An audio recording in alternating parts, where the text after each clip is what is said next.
তাবেদার মুক্ত বাংলাদেশে জনগণের ভোটে জাতির উদ্দেশ্যে ভাষণ দিচ্ছেন মাননীয় প্রধানমন্ত্রী জনাব তারেক রহমান এবং মানুষের অধিকার পুনঃপ্রতিষ্ঠার এই যাত্রা লগ্নে আমি দেশবাসীকে শুভেচ্ছা এবং আন্তরিক অভিনন্দন জানাই। স্বাধীনতা প্রিয়, গণতান্ত্রিক আমি প্রিয়। জনগণের কারণেই দেশে আবার মানুষের অধিকার, সম্মান এবং মর্যাদা পুনঃপ্রতিষ্ঠার সুযোগ সৃষ্টি হয়েছে। আমি দেশবাসীর উদ্দেশ্যে একটি বার্তা দিয়ে বলতে চাই, মুসলমান, হিন্দু, বৌদ্ধ, খ্রিস্টান তথা দল, মত, ধর্ম, বর্ণ নির্বিশেষে পাহাড়ে কিংবা সমতলে বসবাসকারী এই দেশ আমাদের সবার। প্রতিটি নাগরিকের জন্যই এই দেশকে আমরা একটি নিরাপদ ভূমিতে পরিণত করতে চাই। একটি স্বনির্ভর, নিরাপদ, মানবিক, গণতান্ত্রিক বাংলাদেশ প্রতিষ্ঠায় বিএনপি সরকারের লক্ষ্য।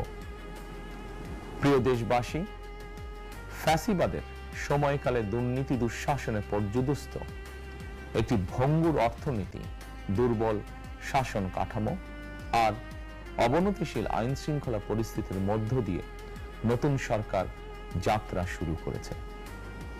আইন শৃঙ্খলা পরিস্থিতির উন্নয়ন এবং কঠোরভাবে দুর্নীতি নিয়ন্ত্রণের মাধ্যমে জনগণের মনে শান্তি, নিরাপত্তা ফিরিয়ে আনাই হচ্ছে আমাদের সরকারের প্রধান অগ্রাধিকার। সারা দেশে জুয়া এবং মাদকের বিস্তারকেও বর্তমান সরকার আইন শৃঙ্খলা অবনতির অন্যতম কারণ বলে চিহ্নিত করেছে। সুতরাং জুয়া এবং মাদক নিয়ন্ত্রণে আইন শৃঙ্খলা বাহিনী সব রকমের কঠোর পদক্ষেপ গ্রহণ করছে। জনজীবনে শান্তি ও নিরাপত্তা নিশ্চিত করতে সরকার সর্বোচ্চ উদ্যোগ গ্রহণ করছে। দেশের প্রতিটি সাংবিধানিক এবং সরকারি, বেসরকারি প্রতিষ্ঠান চলবে বিধিবদ্ধ নীতি নিয়মে। দলীয় কিংবা রাজনৈতিক প্রভাব, প্রতিপত্তি অথবা জোর জবরদস্তি নয়।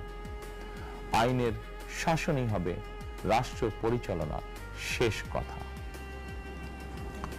প্রিয় দেশবাসী, আগামীকাল থেকে সারা দেশে শুরু হতে যাচ্ছে পবিত্র মাহে রমজান। আমরা শব্দ নয় সত্য বলি, আমরা গুজব নয় খবর দেই, সদা জাগ্রত আমাদের চোখ। খবর আগে, সত্য সবার আগে। বাহাদুর লাইভ নিউজ একটি নিরপেক্ষ, নির্দলীয়, আন্তর্জাতিক সোশ্যাল মিডিয়া। সত্য জানুন, সচেতন থাকুন। আল্লাহ হাফেজ।